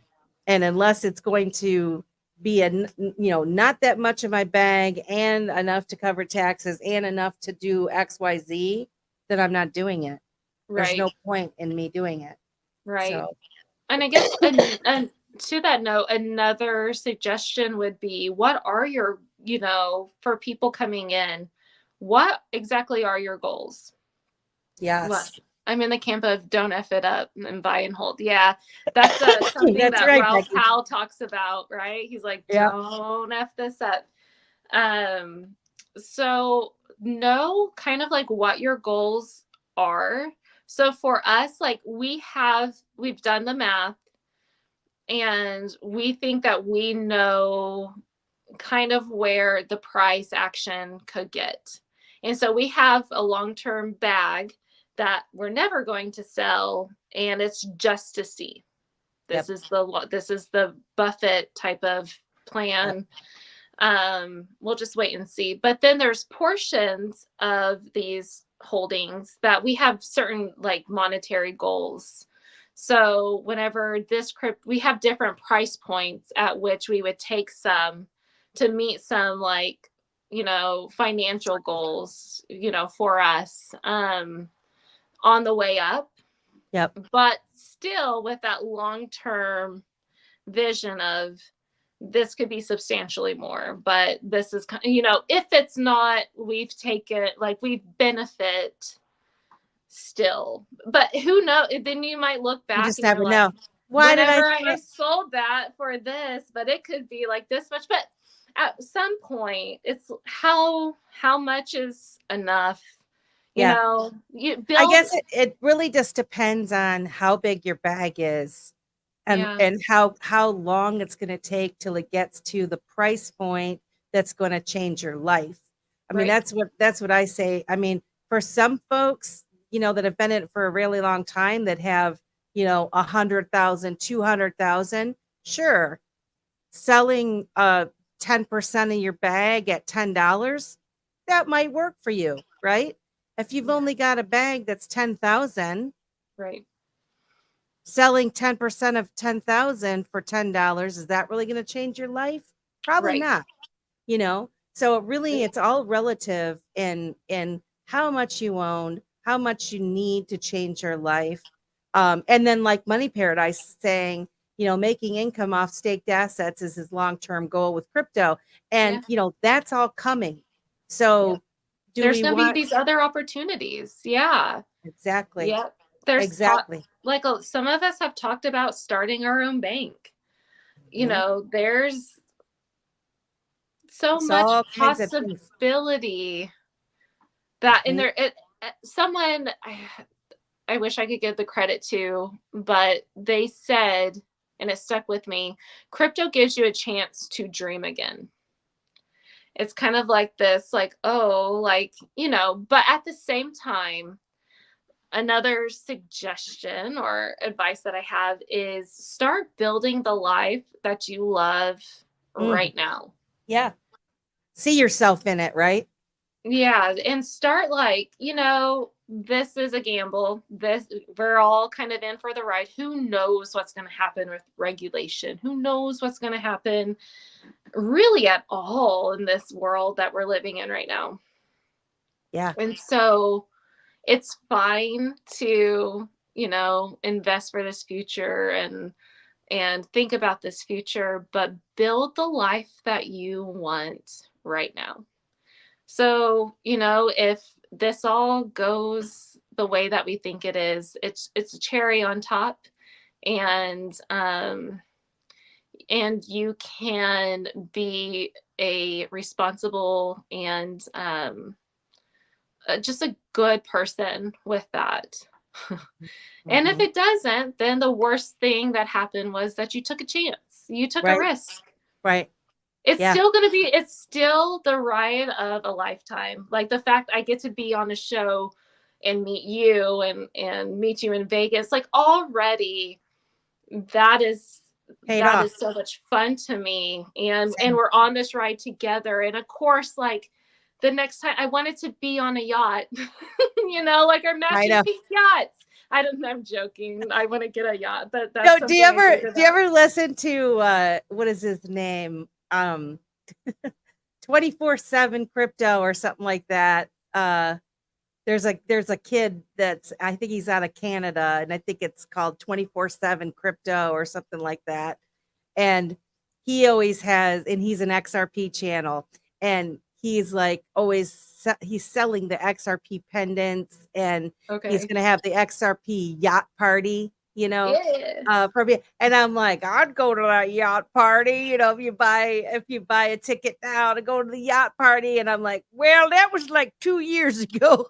I think I'll wait to buy my ticket until we get a little bit closer Right. than 50 cents. But I mean, it's fun to dream about. It's fun to think about. And, that was one of the things about going to XRP Las Vegas.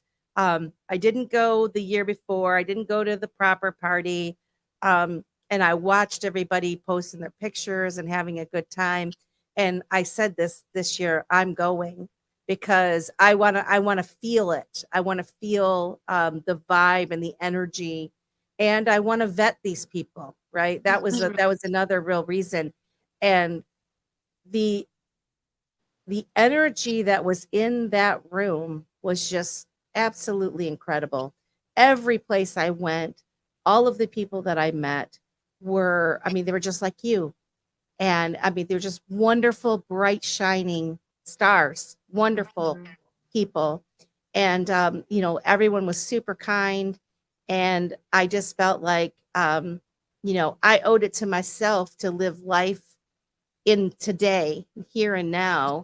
And I'm so glad that I did, that I actually did. And so, like you're saying, build the life that you want. That includes doing things like going and meeting some of your friends Yeah. in the here and now, because we never know. I don't know if you were friends at all with Nicole, that passed away recently. That was very into the cryptos, but it broke my heart. And it was just a reminder that we don't know what how long we're here for. And so I knew of her, and I knew what a positive she was person and light wonderful. she was. Yeah. Just I had the nicest things to say about her. Yeah. Yeah. And it's true. We you feel that, you go, oh man, even though I never got to talk to her, but I had, my friends talk to her, and messages were relayed on to me that, positivity that she spoke over me, Yep. and my heart, It breaks broke. that. Oh yeah. It does. It's, yeah, it's But condolences to everyone who did know her. I'm yeah, so sorry. we love you, miss you, Nicole. Yeah, and it's definitely a reminder that we need to live life, and give the people attention that deserve our attention, as we embark on this journey and continue to expand our thinking. We need to make sure that we're living life too. Mm-hmm. Well, let's see. What is Becky wants to buy a farm for kids and grandchildren. She'll sit on the porch and enjoy watching them farm. That sounds like a plan, It's Becky. fun. Like every morning I talk to my goats. Like I literally like go outside, and it's like, man, they're like, man, right back. I've got an idea. You could have people have that goat yoga. Yeah.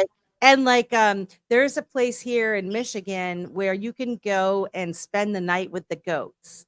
So Yeah. they have a piece of property, a farm, and they have like a trailer, like a little mini trailer, and then a little cottage, and you can go spend the night there, and then you get your private time with the goats, and you get a goat yoga session, and then you can hang out and play with the goats for X amount of time. I'm like, They're how fun. cool, what a great idea, though. I mean, if that was your thing and you have goats anyway, why not? People Why will pay not? money to do it. Except for you're having Yep. strangers on your property, which is a little bit odd, but There's you can rent out your goats. There's a people that we know have this business called a goat dozer, and oh, they people will rent their goats, and because goats will clear out land, so you can put them underneath like trees and stuff, and they'll clear out, as high as they can like eat the vegetation. They'll clear out underneath trees and and your land. goats get fed, and it's like a win-win. And you build up the soil. So that's one of the reasons why we got goats, is because their manure is very good for the soil, and you rotate them, and it's a whole ecosystem. Everything's networks. Atlantic Living, welcome to the Dip-a-Toe Show. Atlantic Living would like to know what your favorite experience was in Vegas. That's hard because there's that so is many hard. categories, like an event that I loved listening to Lynette Zhang, to Andy Shankman, to Jason from Glint Pay. That panel was so good.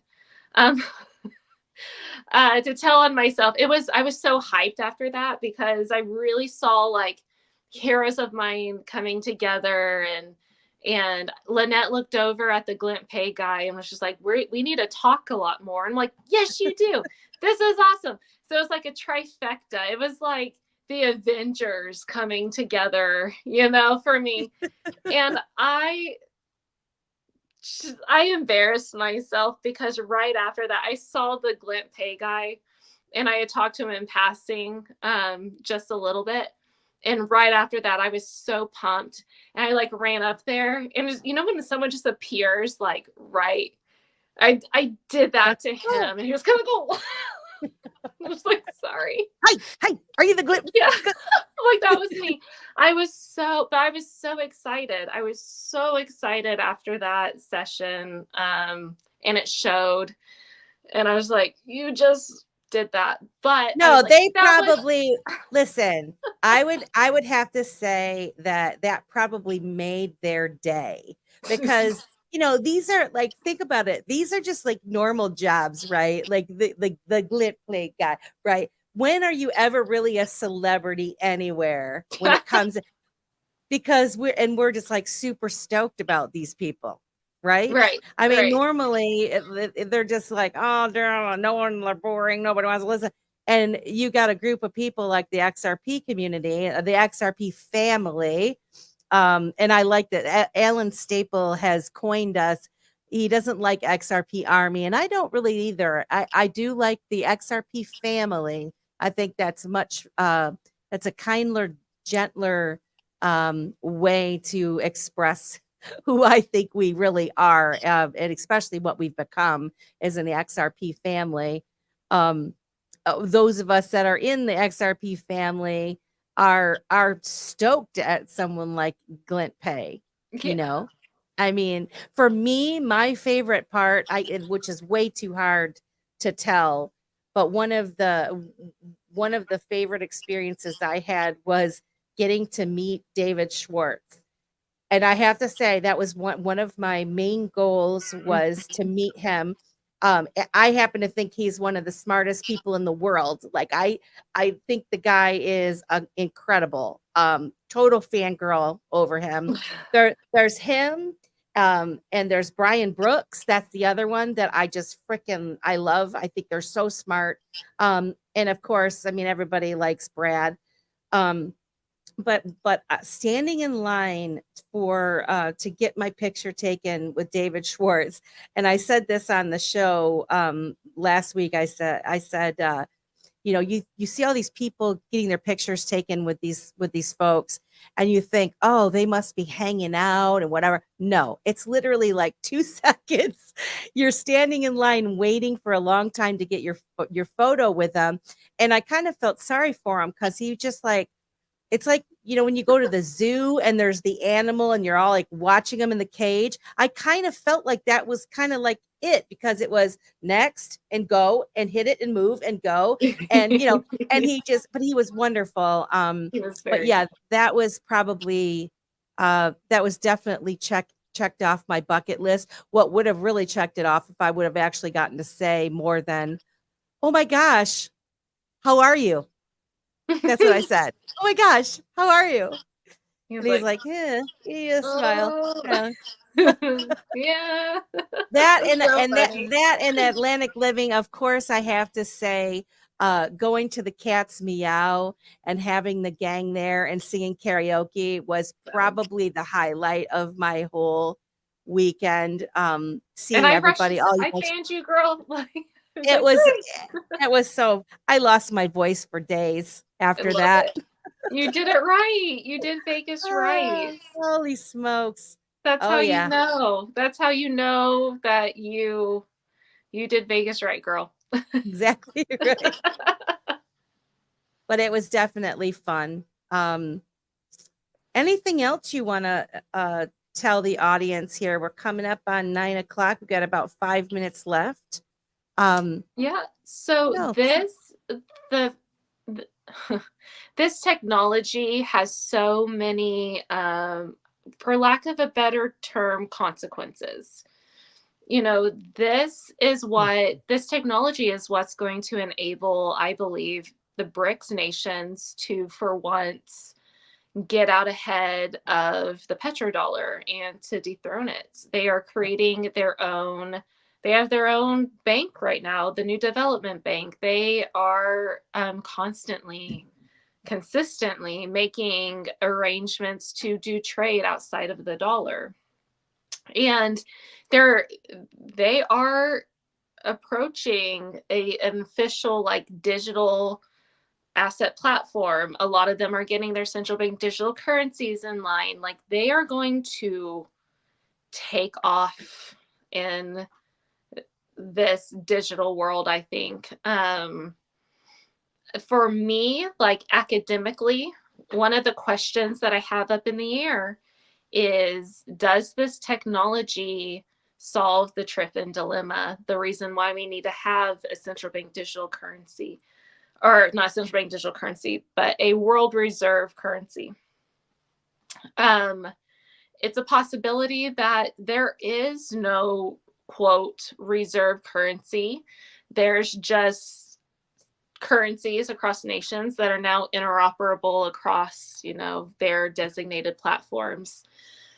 But then the thing that sits in the middle of that is this network of value, because now this is solving multiple things. But one of the reasons why we have banks right now is the issue of trust. So this country has this bank, and this country has this bank, and it trusts for these payment networks. And so there's a very good question that was asked, I can't remember by who, but they were asking, like, what country would trust Ripple, an American country, to facilitate their transactions? And I'm like, this is what it means by a neutral bridge currency, because no longer am I just willy-nilly like have all these like trust, and I do business because, you know, through these entities of trust. Now I have an algorithm, and I don't have to trust an algorithm or I can trust an algorithm because it's right there. And it happens in seconds. It happens in seconds, and everyone can see it. Like, everyone can see, it's an open protocol. the algorithm you can read. So you're not trusting a company. You're not trusting necessarily a country. You're trusting an algorithm to facilitate these payments with information rich messaging that has, a smart contract that's, attached to it. And I know that payment's going to reach within seconds. It's going to be executed exactly like this. That's the future that we're headed into. There's so many implications, including geopolitical. Huge. I mean, think about like, just stealing money, hiding money, all the when it comes to donating money, or world's countries having to tie up money in a Nostra Vostra account because so they can actually do business with another country. This is going to level the playing field, and each country, in my opinion, the way I'm understanding it, each country can be sovereign, have their own currency that they determine what is going to back their currency, and they'll be able to swap that value for value using XRP as the bridge if they choose to. There's other that, you don't always have to use XRP. I just think that they will naturally use it because it's efficient and quick and cheap. But they've built it so that you don't have to use just XRP. And so the fact that that they can exchange gold for this or whatever, it just makes it, anybody that's thinking, this is where I get confused, or people say, it's the banker's coin, we're going into this dystopian world and all of these things. When you think about what's been built and what it means for these countries, I don't see how that is, that's the actual objective. Because if this country can, they can back their own currency with whatever it may be that backs their value, and they can participate in commerce with all these other countries without some other country, the United States in particular, holding the dollar over their head. That's freedom. That's liberation, right? So I see that as a good, positive thing. So we're talking about leveling the playing field, and whenever someone uses that term, people who don't understand, I encourage you to understand how a good question to ask is, how is the playing field unlevel right now? That's a very good question to look into. How is the playing field? We're saying we're going to level the playing field. Yeah, how is it now? What is it right now? The petrodollar, the dollar rules the world. That is changing at an ever increasing rate. Yes. Every time you see one of these BRICS nations saying, let's do trade, let's pay for each other's oil outside of the US dollar, the number one export of the United States is the dollar. The only reason that we are able to print the money to fund these wars is because of the petrodollar. As soon as that stops being the case, and we can no longer export our dollars because the world doesn't want them, there's always going to be a part of the world that wants them and needs them. It might take a while for this to happen. But increasingly, more and more countries will not need the dollar. They're getting self-sufficient, right? Yeah, well, they're building their own payment rails. Yeah. They're doing trade and settling it outside of the dollar. As soon you know what makes me really proud of these other countries is that it took a lot of courage, I think, for the leaders of these smaller countries that have been beholden to the United States and whoever's been ruling the roost, right? Because it's not just United States. I mean, there's the puppeteers behind the dollar, right? For a really long time. I'm so proud of these other countries taking a stand and actually building something. And it's a lot easier for countries that actually didn't have something to begin with, a really good solid system. they're using their time wisely. They're building their infrastructure. They're building their payment rails. They're dipping their toe. They got their whole foot and knee. They're up knee deep into it. And meanwhile, back at the ranch, the United States, because we are so evolved and whatever, it takes us a lot longer to do that. And so the fact that they are using their time wisely, I'm just incredibly hopeful and ecstatic to see what's going to happen. I mean, the future can be bright. The future can be just incredible. Well, I had a friend that said, I was talking to her about this, and she goes, but third world countries will be the last to adopt this technology. And I was like, no, they're building now. Actually, it's going to be the United States, because the United States has a lot to lose on this technology, and the new world, or the evolving world, the developing world, has a lot to gain from it. A lot. It's the fact that our central bank and our dollar rule the system is the reason why there's a lot of animosity towards this technology. There's a reason why that they're still wanting to get control over it. And so technology is just a tool. You touched on the dystopian side. Now, that should not be completely ruled out, because that can actually happen through the blockchain. Like, our digital IDs can be attached to it. Think about the narratives that surround the political space right now. We're talking about carbon credit. We're talking social credit score.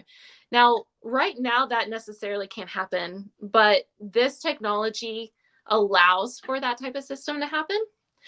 But then again, technology is just a tool.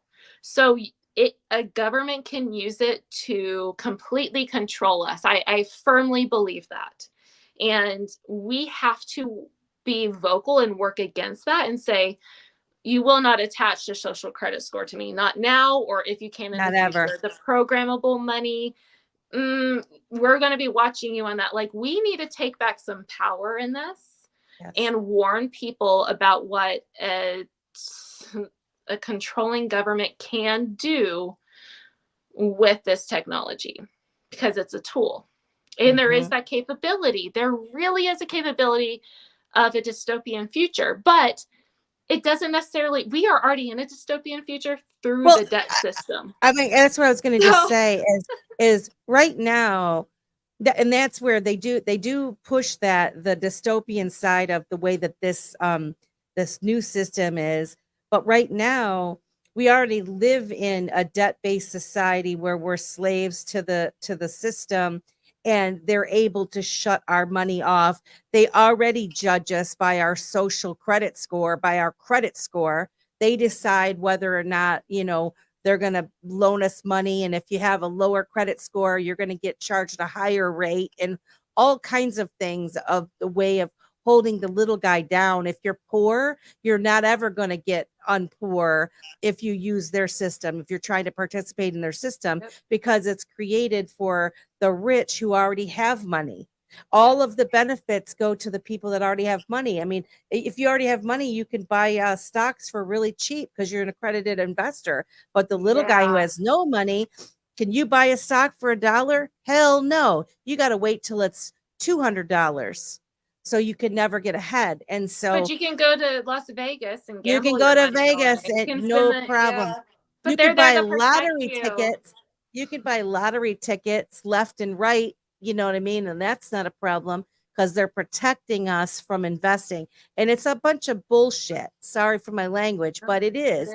And so that's where, I fall in line with Molly too, Molly Elmore, where she talks about like the positive and like where you were saying, envisioning what you want to see and what kind of world you want to live in. And by us educating ourselves and trying to get this information out there, the more of us that know what this can do, we can push back on it. And if we understand it, I just don't want to see happen like what happened with the internet, for example, because when it first came out, I remember teaching myself how to build a website, back in the say MySpace days, right? Yeah, I was gonna say Teaching myself MySpace. Yeah. HTML, and and I had like I like had a message board, and you could online storage, and setting up your own email. There was a lot of things that you had to learn in order to use the internet back then. Yep. And then everything became easy.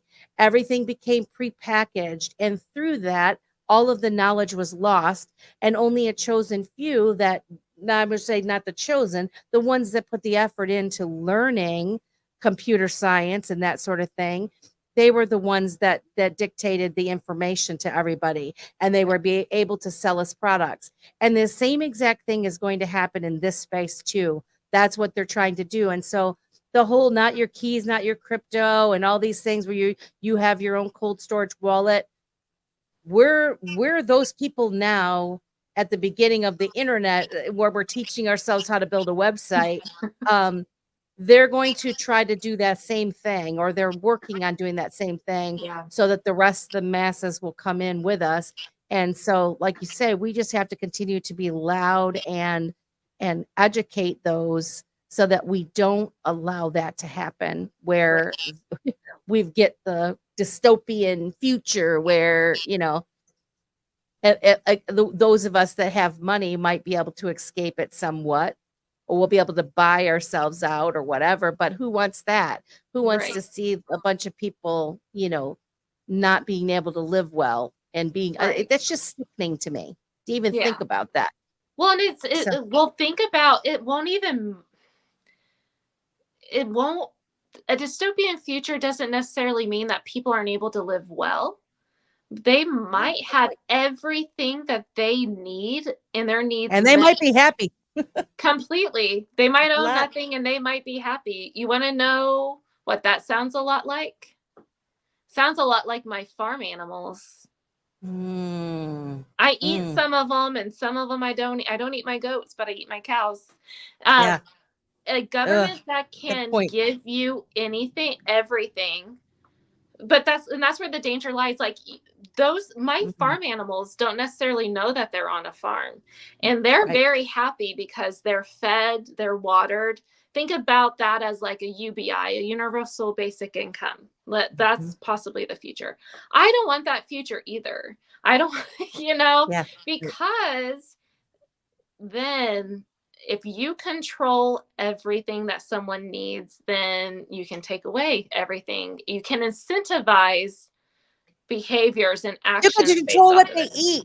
You can control what they eat. Like, but actually, so, and this is where when you start really worrying about it, right? When I start worrying, I'm not saying you, when I start really thinking about it, I'm like, well, shit, they've already done it, right? All of the food, I'm convinced they're poisoning us.